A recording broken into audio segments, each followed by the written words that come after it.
얼굴로 몸으로 세차게 휘몰아치는 눈송이들을 거슬러 그녀는 계속 걸었다. 알 수 없었다.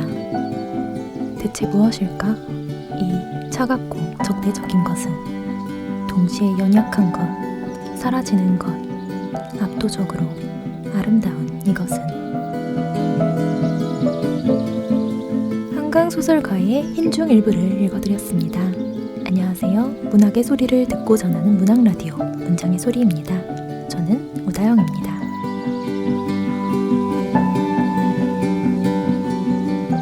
794회 2부는 권민경 시인, 송지연 소설가를 모시고 한강 작가의 작품 세계와 두 분의 대학 시절 이야기를 나눠볼까 합니다.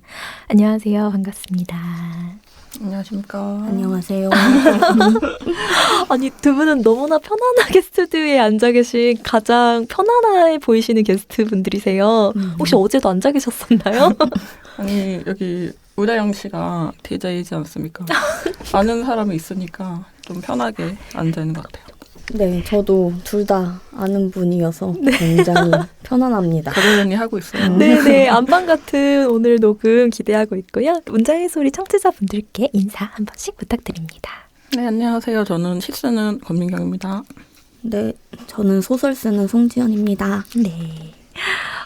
먼저 우리 문학계에 큰 경사가 있었습니다. 한강 작가님의 2024년 노벨문학상 수상을 하셨는데요.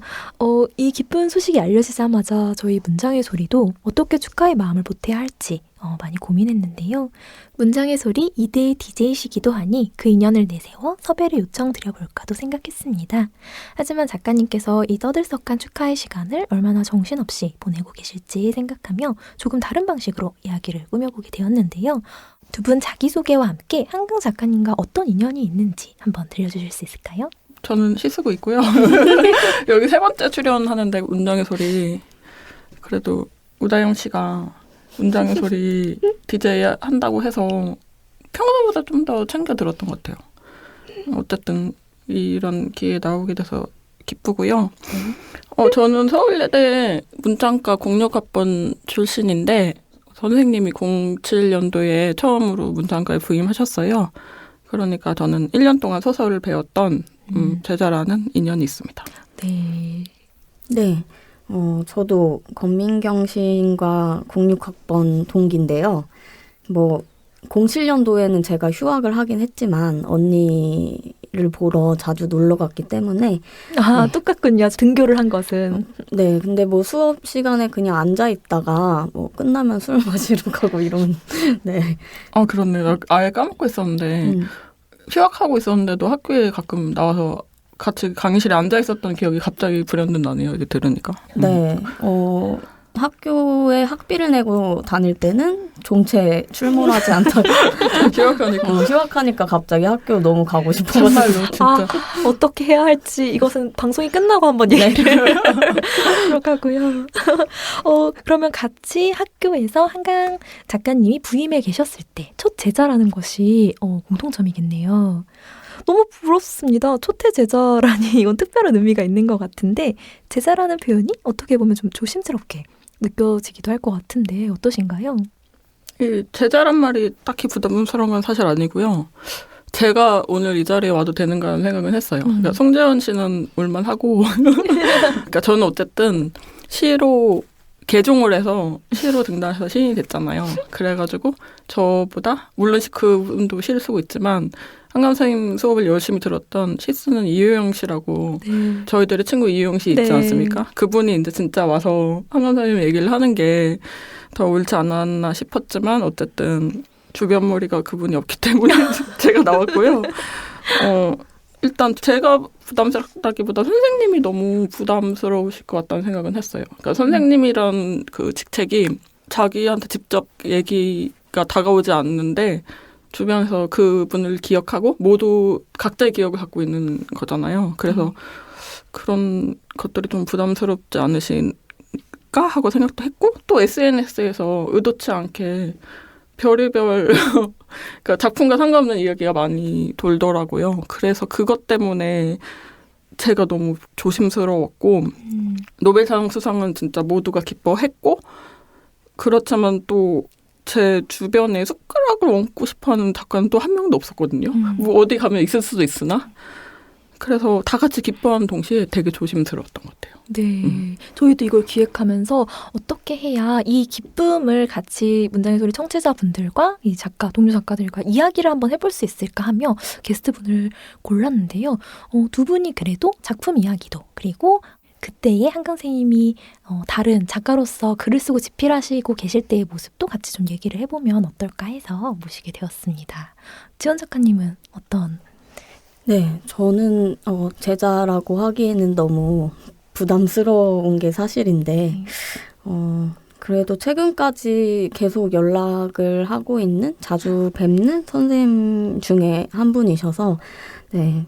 그냥 좀 뿌듯하게 당당하게 출연할까? 네. 제자의 입장이 아니라 이제 아는 선생님 그냥 아는 선생님 아는 선생님 너무 이상한데 동네 아는 언니 이런 건 아닌가? 웃으면 안 되는데 정말 부러운 명칭을 가질 수 있어서 네. 그리고 저는 숟가락을 좀 얹었던 게 그 한강의 작품을 읽는 독서 모임에 네. 사회자로 참여해서 그럴 수 있죠. 네. 근데 우리가 안 하면 또 누군가가 어차피 정말 하니까. 맞습니다. 그 제자분들이 굉장히 많은 이 독서 모임 사회를 지금 현재도 어제도 내일도 운영을 하고 계세요.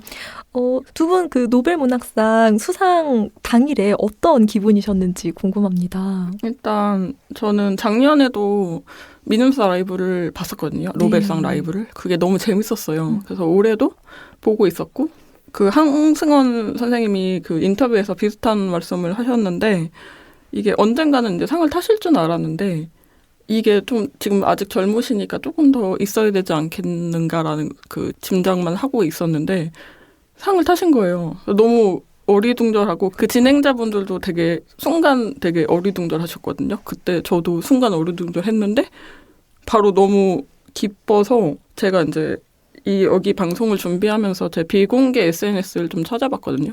그랬더니 제가 정확히 10월 10일 오후 8시 2분 자로 헐 미쳤다라는 4글자를 남겼더라고요. 4글자가 남겨져 있더라고요.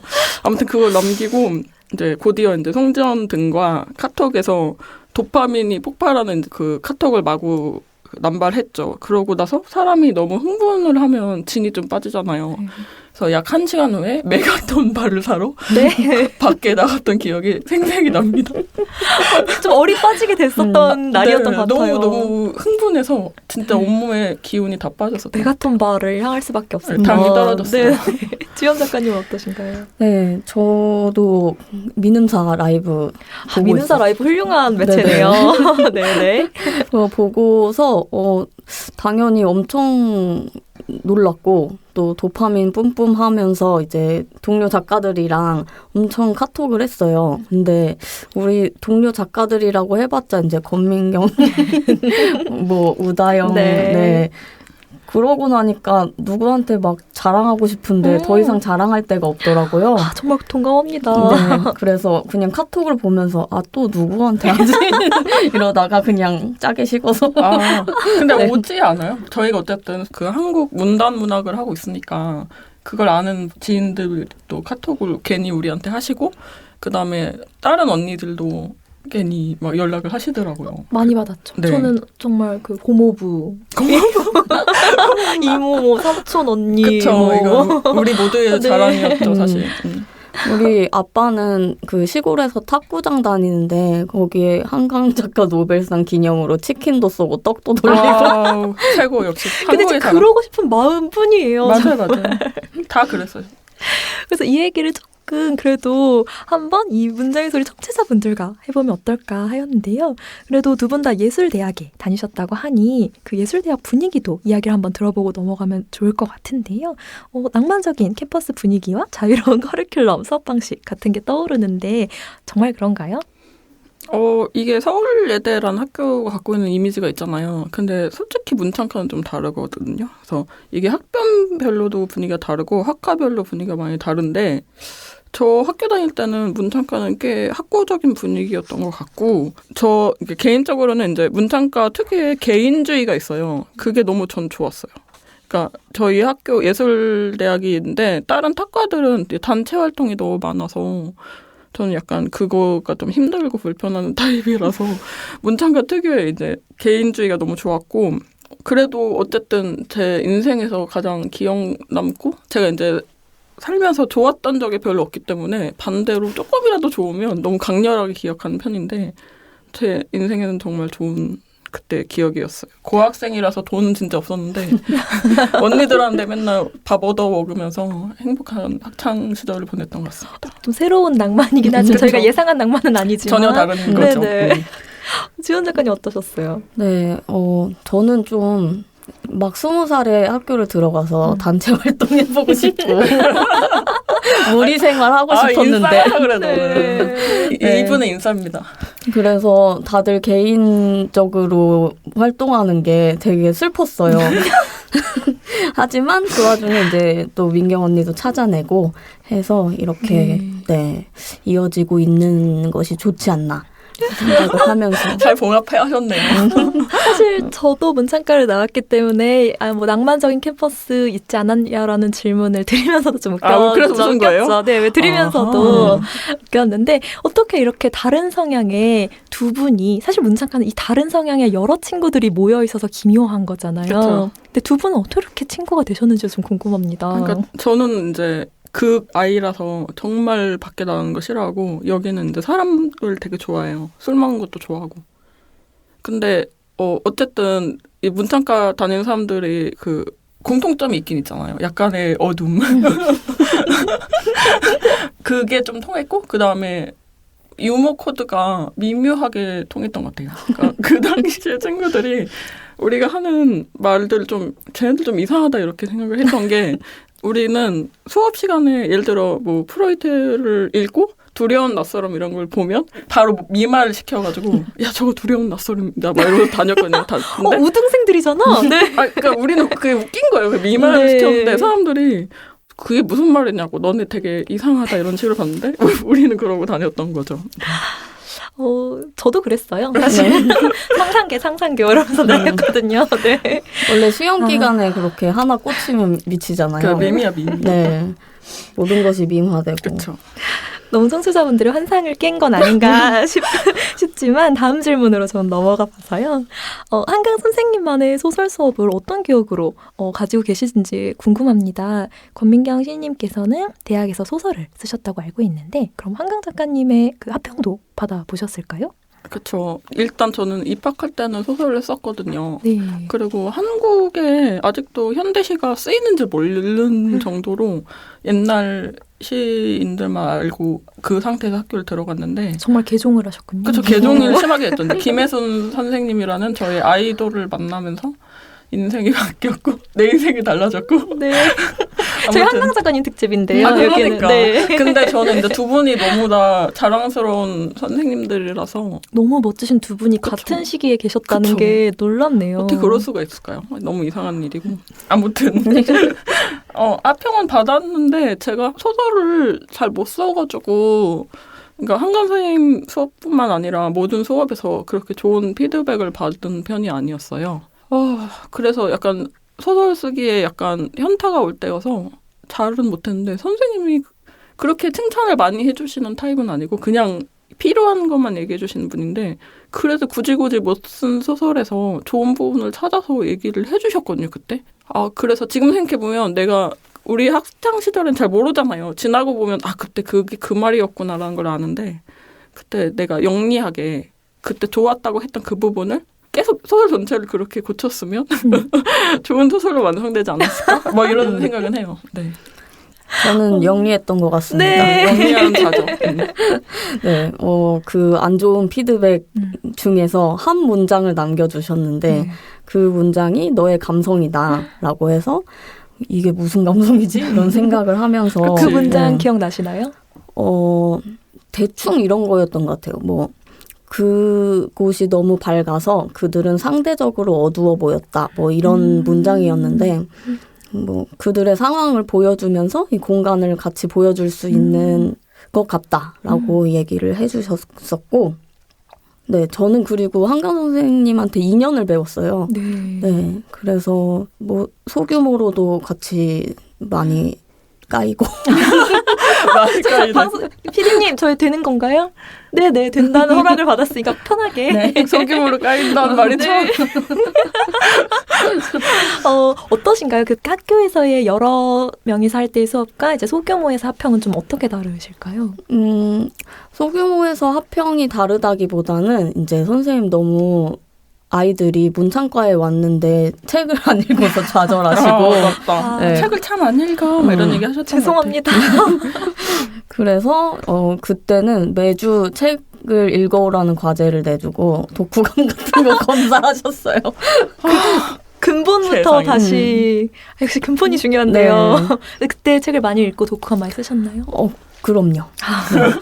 소규모인데. 소규모인데 안 나가면은 이제 한 명이랑 한강 선생님. 근데 전 너무 부럽기도 하고 궁금했던 게 작가들마다 합평 수업을 진행을 할 때 어떤 작가는 정말 거침없이 말을 해준 작가가 있고 어떤 작가는 이제 돌려서 계속 글을 쓴 친구의 길을 좀 터주는 분이 있다면 한강 선생님은 어떤 좀 단호한 면이 있으셨는지 궁금합니다. 이게 저희 시 선생님들은 약간 그러니까 김혜순 이원 선생님들은 좀 이건 이래 저건 저래라고 좀 말하시는 타입이었고 그러니까 제 개인의 생각입니다. 네네. 한강 선생님뿐만 아니라 이제 박기동 지금 돌아가셨는데 박기동 선생님도 약간 직접적으로 얘기 안 하셨던 것 같아요. 근데 지금 지나고 보니까 그게 너무 직접적인 거예요. 그때는 몰랐을 뿐 다 모든 선생님들이 정확한 핵심을 말해주셨는데 우리가 못 알아들었던 거예요. 진짜 그랬던 것 같아요. 전 오늘 하루 종일 진짜 그랬던 것 같아요만 10번 정도.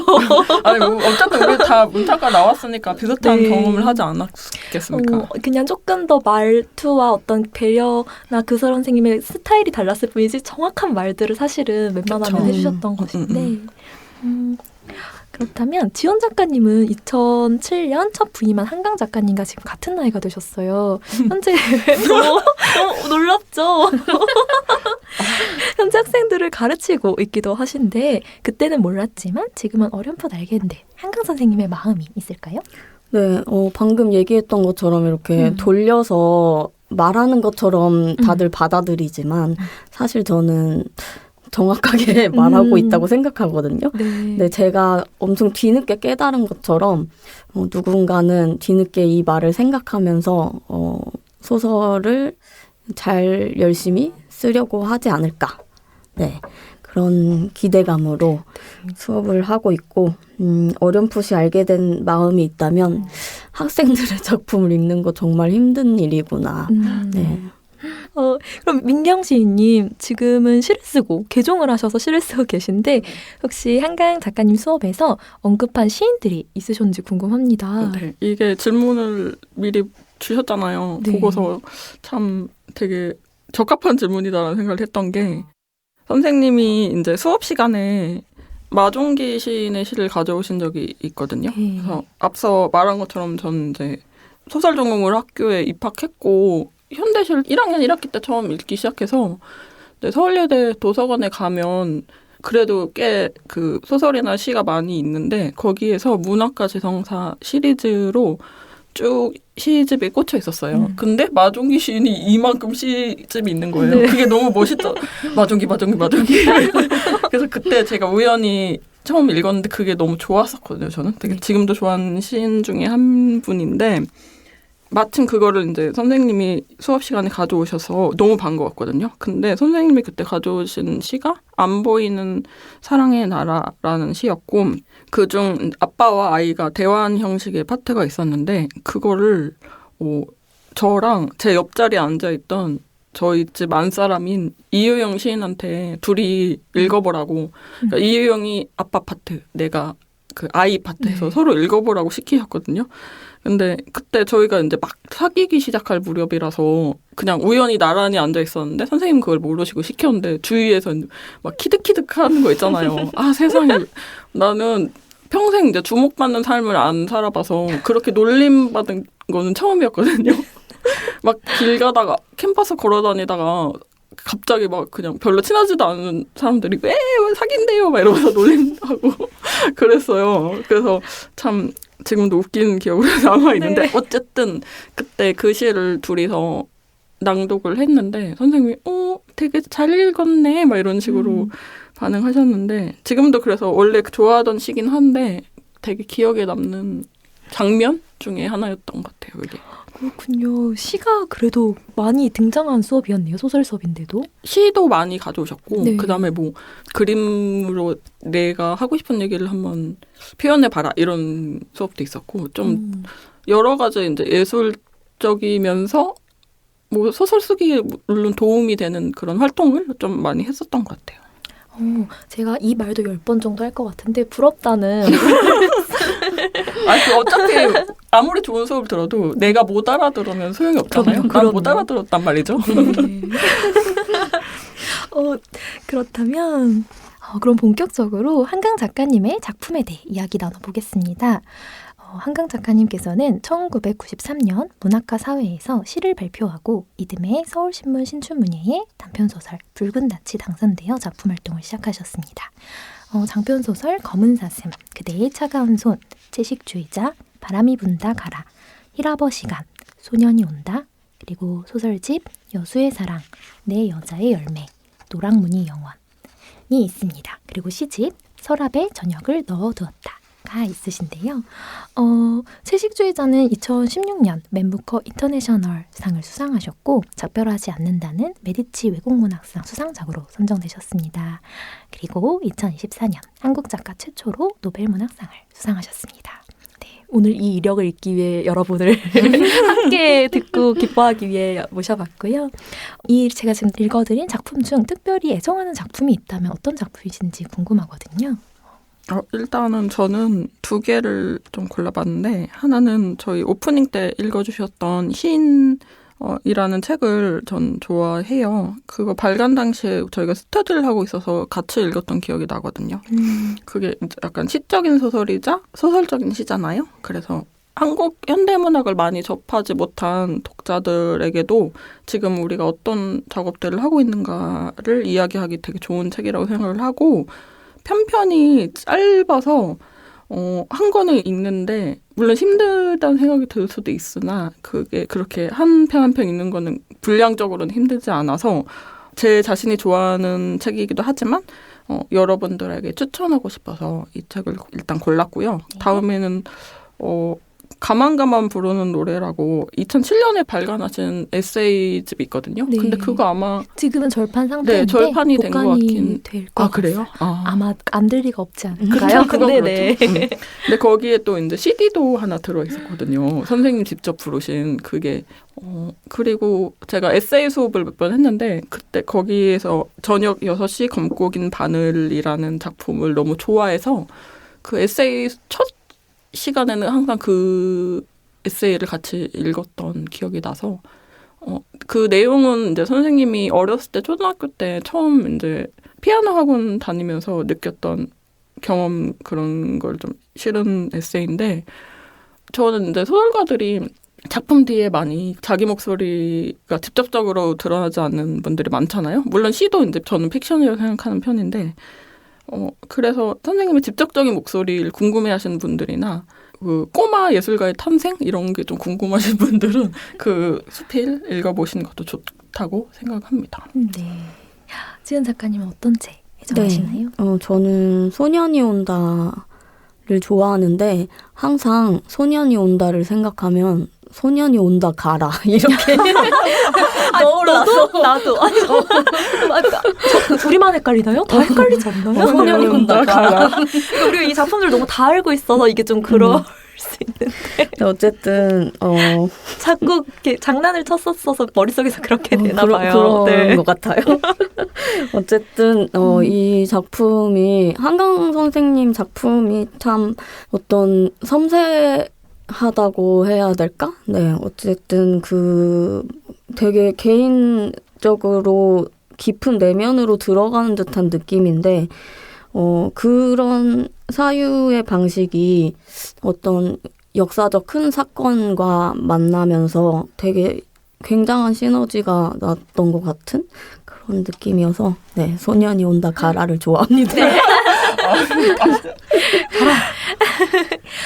그렇다면 말씀하신 그 작품들 중 한 단락씩을 낭독 요청을 드려보고 싶은데요. 낭독을 먼저 한 후에 이유를 들어볼까요? 네, 그럼 지연 작가님 먼저 낭독 부탁드립니다. 순간 깨달았습니다. 그들이 원한 게 무엇이었는지. 우리를 굶기고 고문하면서 그들이 하고 싶었던 말이 무엇이었는지. 너희들이 태극기를 흔들고 애국가를 부른 게 얼마나 웃기는 일이었는지 우리가 깨닫게 해주겠다.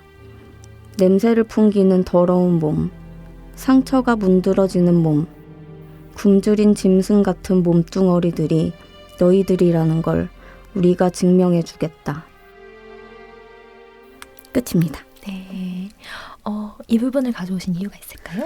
그 한강 작가의 소설에는 채식주의자도 그렇고 뭔가 개인적인 어떤 한 인물이든 역사적인 사건이든 계속 등장하는 것이 모험을 가지고 있다는 끔찍함이라는 생각이 들더라고요. 근데 그것이 조금 더 이제 어떤 우리의 슬픈 역사와 같이 만났을 때 이 몸이라는 것 때문에 얼마나 많은 단어가 생각이 안 나요. 그럴 수 있어. 그래도 마무리는 해주셔야 되니까 네. 문장을 끊으시면 빨리 문장을 만들어봐요. 멋지게 이어드릴 테니까 네. 몸이라는 것으로 체험하는, 체감하는 고통. 그래, 그걸 맞아. 네, 몸이라는 것으로 체감하는 고통이 드러나 있다고 생각해서 네, 골라왔습니다. 다음 민경 시인님은 어떤 부분을 가져오셨나요? 저는 일단 시를 한 편 네, 좋습니다. 읽어보려고 해요. 아까 추천해드린 그 작품들도 산문들도 너무 좋지만 일단 선생님 시인이시잖아요. 그래서 시를 한 편 가져와 봤습니다. 서랍에 저녁을 넣어두었다에 수록된 시 읽어보겠습니다. 효에게 2002 겨울. 바다가 나한테 오지 않았어. 겁먹은 얼굴로 아이가 말했다. 밀려오길래, 먼 데서부터 밀려오길래 우리 몸을 지나 계속 차오르기만 할 줄 알았나 보다. 바다가 너한테 오지 않았니? 하지만 다시 밀려들기 시작할 땐 다시 끝없을 것처럼 느껴지겠지. 내 다리를 끌어안고 뒤로 숨겠지. 마치 내가 그 어떤 것, 바다로부터조차 널 지켜줄 수 있는 것처럼. 기침이 깊어 먹은 것을 토해내며 눈물을 흘리며 엄마를 부르던 것처럼 마치 나에게 그걸 멈춰줄 힘이 있는 듯이. 하지만 곧 너도 알게 되겠지. 내가 할 수 있는 일은 기억하는 일뿐이란 걸. 저 번쩍이는 거대한 흐름과 시간과 성장, 집요하게 사라지고 새로 태어나는 것들 앞에 우리가 함께 있었다는 걸. 색색의 알 같은 순간들을 함께 품었던 시절의 은밀함을 처음부터 모래로 지은 이 몸에 새겨두는 일뿐인 걸. 괜찮아. 아직 바다는 오지 않으니까. 우리를 쓸어가기 전까지 우린 이렇게 나란히 서 있을 테니까. 흰 돌과 조개 껍데기를 더 주울 테니까. 파도에 젖은 신발을 마릴 테니까.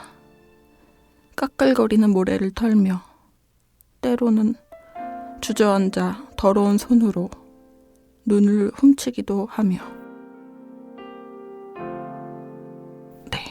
네. 감사합니다.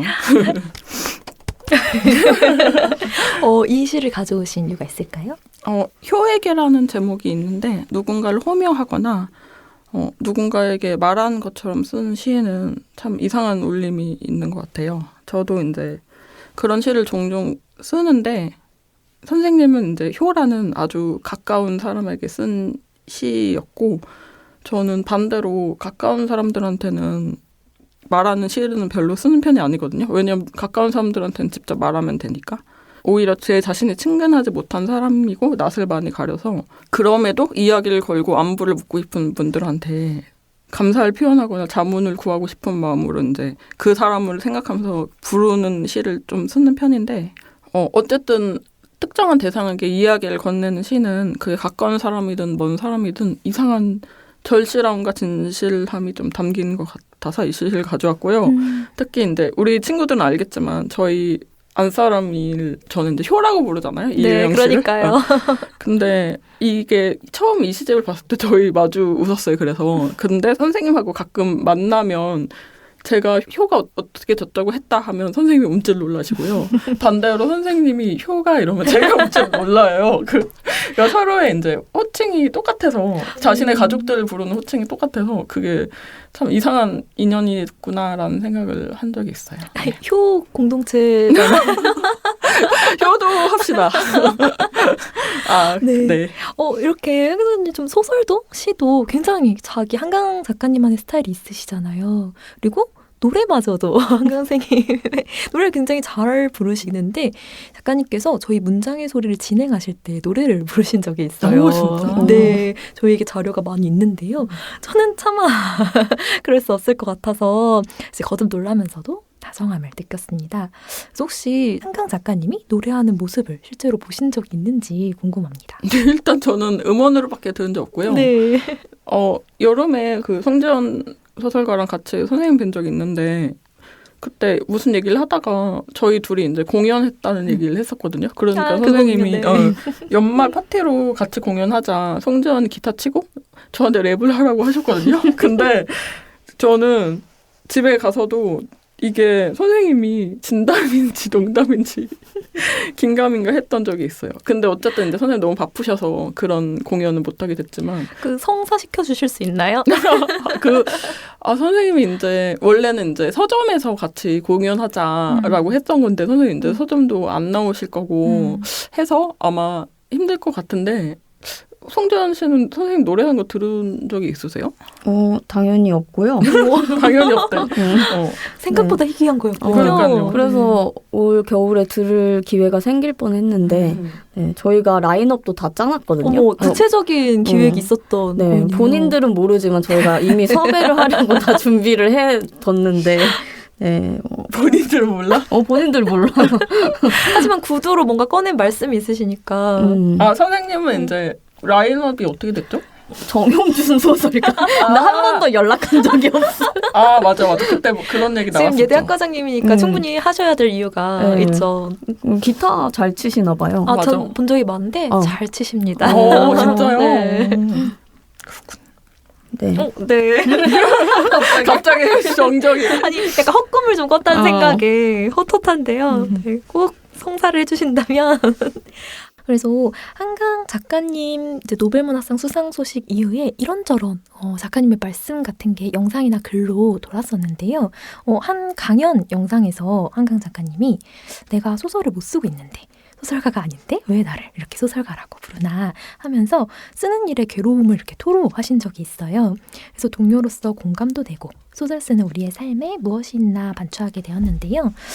선생님이 아닌 창작자로서 작업에 임하는 한강 작가님의 모습을 곁에서 지켜보신 적이 있는지 궁금합니다. 일단 모두 그렇겠지만 작업이 항상 송재현 씨는 항상 안 되시는 되게 힘들게 쓰는 스타일이잖아요. 마감할 때 되게 힘들어하고. 근데 그냥 소설가들이 다 그런 건가요? 그냥 아니요. 그런 것 같지 않아요. 그러니까 무슨 말이냐면 이게 기분에 따라서 올라왔을 때 텐션이 올랐을 때는 쉽게 글을 막 이만큼 막 많이도 쓰고 어떤 사람은 이제 안 써질 땐 진짜 너무 안 써지잖아요. 근데 선생님이 그 인터뷰를 하실 때는 진짜 안 써진 때가 아니셨을까라는 생각을 했던 게 왜 그러냐면 저희 학교 다닐 때는 선생님이 반대로 너무 글쓰기 즐거움에 대해서 좀 말씀을 하셨어요. 그때는 약간 그러신 상태였던 것 같아요.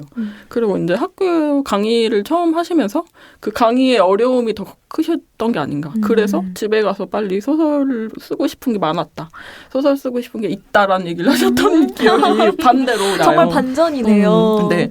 그래서 저는 항상 까먹고 있었는데 이유영 씨가 가끔 어떤 선생님은 어떻게 그러셨을까라는 얘기를 가끔 하거든요. 어떻게 집에 가서 소설을 막 쓰고 싶어서 마음이 급한 상태였을까? 막 이런 얘기를 가끔 하거든요. 근데 그때는 아마 당장 쏟아내야 되는 상태인데 내가 지금 직업인으로서 이제 학생을 가르치고 있는 사실 때문에 더 쓰고 싶으셨던 상태가 아니었을까 있었을까라고 추측을 해봐요. 그렇군요. 네, 저도 소설 못 쓰고 있는데 소설가라고 불리는 게 너무 싫어서 소설가라고 어디서 소개를 안 하고 그냥 소설 쓰는 송지연이라고 하거든요. 저희 약간 꼼수로 그렇게 말을 돌려보잖아요. 네, 약간 그 직업이 아니라 뭔가 상태. 네. 그렇죠. 선생님이랑 뭐 제가 장편을 아직 못 쓰고 있어서 장편 상담도 하고 또 선생님이 뭘 쓰려고 했는데 컴퓨터에 남아있다 뭐 이런 얘기도 나누고 그렇게 하면서 글 쓰는 어려움에 대해서 이렇게 말씀하셨어요. 새 소설을 쓸 때는 당연히 새 작업을 하는 거고 그 전에 내가 익숙했던 그런 것들은 새 소설에 하나도 적용되지 않는다.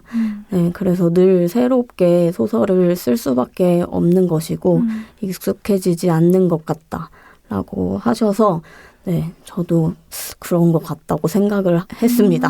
네. 좋은 당부를 공유해 주신 것 같아요. 원래 어렵다 이런 거죠. 알고는 있었지만 진짜였다니 뭐 이런 생각이 드네요. 또 반대로 그 노벨문학상 수상 소감에서는 가장 좋아하는 시간은 쓰고 싶은 소설을 마음속에서 굴리는 시간이라고 말씀하셨는데요. 아직 쓰지 않은 소설의 윤곽을 상상하고 떠오르는 대로 써보고 또 쓰는 분량보다 많은 분량을 지워가고 쓰려는 인물들을 알아가기 위해 여러 방법으로 노력하는 시간을 좋아한다. 고 하셨는데 저는 이제 이 말 덕분에 좀 소설 쓰기가 즐거워졌는데요. 지연, 민경 작가님들의 마음에 여전히 남아 영향을 끼치고 있는 한강 작가님의 말씀이 있다면 들려주세요.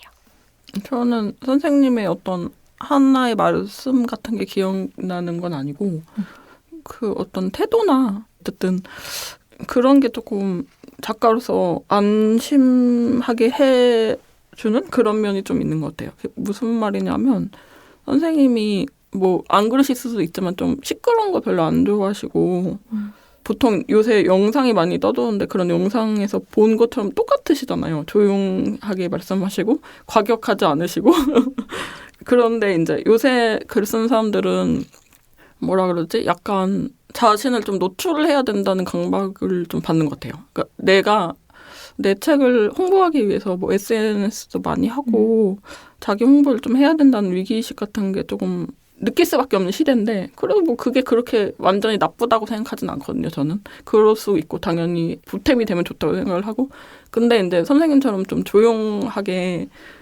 자기 작업 열심히 하시는 분들을 보면 조금 안심되는 느낌을 좀 받아요. 결국 우리가 이제 사람한테 보여줘야 되는 글을 쓰고 사람 안에서 살기 때문에 사람들과 완전 괴리될 수는 없겠지만 구석에서 내가 쓰고 싶은 글을 쓰고 싶은 욕망이 더 강한데 언젠가는 나도 이제 내 작업을 그냥 사람들 안 만나고 할 수 있지 않을까라는. 왜 중간에 우신 거예요? 제가요? 네, 한번 하는 것 같은데. 그랬어요? 네. 아, 그랬어요? 아, 작업 생각을 하시니. 아니 그런 건 아니고 좀 양가적인 감정인 것 같아요. 결국 이제 작가가 외부에 발화를 해야 되는 사람들이고 한강 선생님이 하신 작업도 결국은 이제 중요한 사회적 메시지를 담고 있기 때문에 나도 헤매지 말고 내 혼자 골방과 사람들 사이 중간에 어떤 나만의 포지션을 좀 만들어야겠다라는 생각을 선생님의 어떤 말씀보다는 그 생활의 모습을 보고 조금 영감을 받는다기보다 좀 그러야겠다라는 생각을 좀 하는 것 같아요. 약간 안정감을 느낄 수 있었을 것 같아요. 글을 계속 활동하고 계신 분. 근데 선생님도 굉장히 많은 부침이 있으셨을 거 아니에요. 그 오랜 시간 이제 작가 생활을 하면서. 근데 그렇게 막 눈에 띄고 막 시끄러운 거 좋아하시는 분이 아니라서 저는 그게 되게 안심이 되더라고요. 지원 작가님 어떠셨어요? 네, 저는 그게 되게 안심이 안 되는. 아니, 두 분 친구시죠?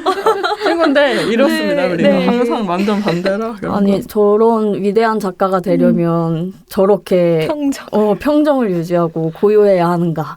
네, 그런 생각을 하면서 이제 부침이 있으셨겠죠. 네, 늘 반성을 하고 있는데 어쨌든 한강 선생님께서 해주신 말씀도 많지만 그 아까 우리가 얘기했던 것처럼 수업 끝나고 빨리 집에 가서 소설 쓰고 싶다는 얘기를 진짜 많이 하셨거든요. 네. 근데 그때는 다들 과제로서 소설을 생각하니까 와 저게 좋은가? 그렇게 좋은가? 막 이런 생각을 하면서 수근수근 내가 아, 정말 예대답습니다. 네. 근데 제가 작년 겨울에 쓴 소설을 이번에 재수록하려고 다시 교정을 봤는데 그 소설을 쓰던 때가 생각이 나더라고요.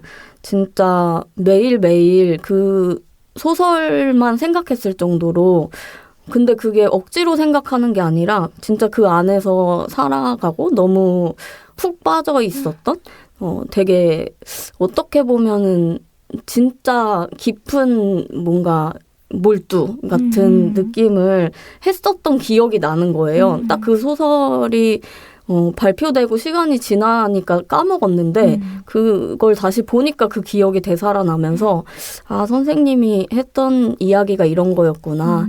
물론 집에 가서 빨리 소설 쓰고 싶진 않지만 아직도 하지만 쓰는 과정의 즐거움이 뭔지는 조금 알겠다. 네. 몰두가 또 더 자주 있었으면 좋았을 텐데. 그렇죠? 매일매일 일 몰두했으면 좋겠지만 그 소설 뭘까요? 지연 작가님이 몰두했던 소설. 비밀인가요? 그게 아니라 나 맨날 제목이 생각이 안 나. 아니 너무 하신 거 아닌지. 그러면 나도 그래. 기억 안 나. 유령이라 말할 수 있는 유일한? 찾아봐야 돼. 근데 웃긴 건 저도 그 소설 맨날 제목할 때 그걸 조합을 자꾸 헷갈려서 아까 소년이 온다 가라. 이런 느낌이죠. 어쨌든 궁금했습니다. 한강 작가님이 아버지 한승원 작가님에게 쓴 손편지가 널리 회자되었는데요. 일부를 여기서 읽어드리면 최근에 읽고 참 좋았던 책 2권 보내드려요. 긴 호흡은 읽으면 마음이 편안해지고 올리브 기터리지는 고통스러운 고통이 모두의 것이라는 걸 새삼 느끼게 해줘서 한편 정화와 위안이 되었어요. 라고 쓰셨습니다. 혹시 한강 작가님이 추천하신 책이 좀 기억나실까요? 저는 선생님이 하프 수업 때 아까 송지원 씨가 얘기했지만 우리가 책을 너무 안 읽으니까 책을 그래도 많이 추천해 주셨거든요. 그때 추천해 주셨던 소설 중에 하나가 생각이 나는데 제가 제일 재밌게 읽었던 게 커트 보니것의 제오 도살장이에요. 그게 2차 대전의 참상을 마냥 무겁지만 않게 그렇지만 좀 진지하게 다룬 작품인데 본문에 그렇게 가는 거지라는 구절이 반복돼요. 그래서 그게 또 우리가 밈 중독자들이잖아요. 그 당시에 우리 친구들끼리 아까도 친구라고 해봤자 이유용 송지연이지만 뭔 말만 하면 끝에 그렇게 가는 거지 라고 되뇌었던 기억이 나고요. 너무 좋은 작품이라서 여러분들도 읽어보셨으면 좋겠습니다. 네, 감사합니다. 네, 저도 저 책을 같이 읽고 저희 셋이 이제 함께 모여 다닐 때 맨날 그런 밈을 만들었었던 기억이 나는데 저는 그거 말고 이제 좀 소규모로 수업을 했을 때 그때는 검사도 하셨거든요. 읽었는지. 얼마나 안 읽었으면. 너무 다정하시네요. 네. 숙제 검사 체크. 네. 네, 그래서 실제로 독서 노트를 써서 그거를 베란다 같은 데서 읽으시면서 이 소설은 왜 이렇게 생각했냐고 막 이러기도 하셨는데 그때 수업 시간에 읽었던 소설 중 하나가 니콜 크라우스의 사랑의 역사였는데 그 소설을 보고 엄청 울었어요. 그래서 선생님한테 가서 소설 보고 엄청 울었다 이랬더니 되게 냉철하게 그래? 왜 울었을까? 저의 울음이 뭔가 무색해지도록 그래서 그거를 되게 오래 생각해 본 계기가 됐는데 왜 그 소설을 보고 울었을까? 그 소설에서는 되게 영원한 사랑이 나오거든요. 근데 그거를 보면서 오히려 세상에 영원한 사랑이 없다는 거를 깨달은 것 같아요. 그래서 엄청 울었고 그래서 사람들에게 최근에도 많이 추천하고 있습니다. 근데 저도 한강성이랑 비슷한 그 반응인데 성재현이 그걸 읽고 좋다고 저한테 추천해서 저도 읽었거든요. 끝까지 읽었는데 왜 울었을까?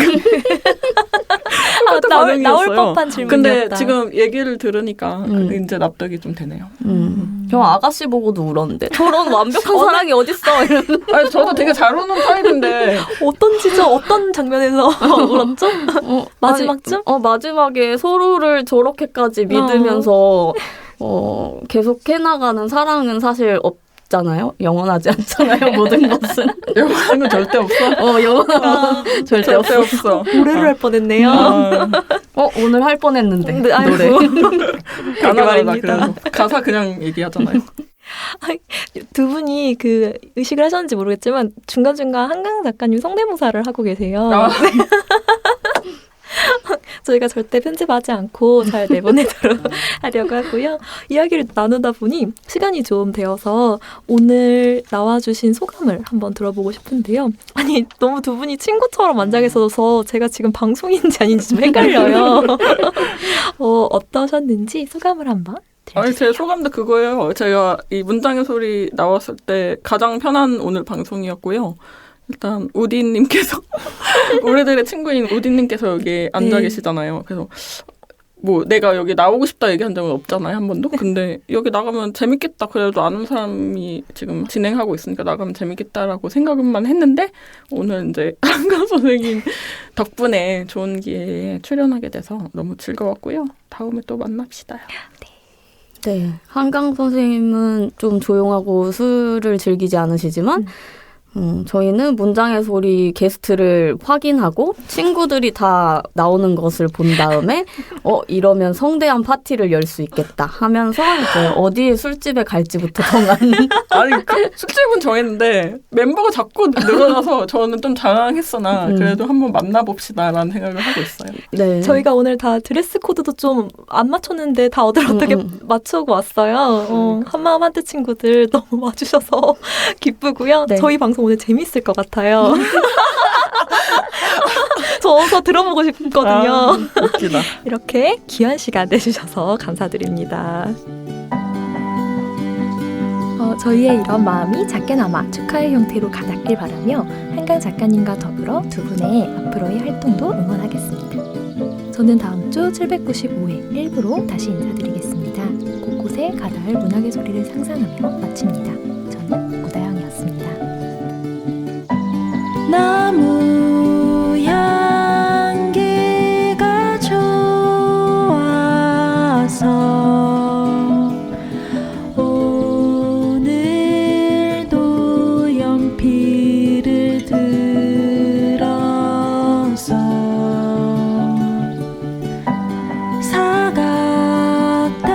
사각대는 소리 귀 기울이다 반가운 소식에 고개 들면 문학 라디오 문장의 소리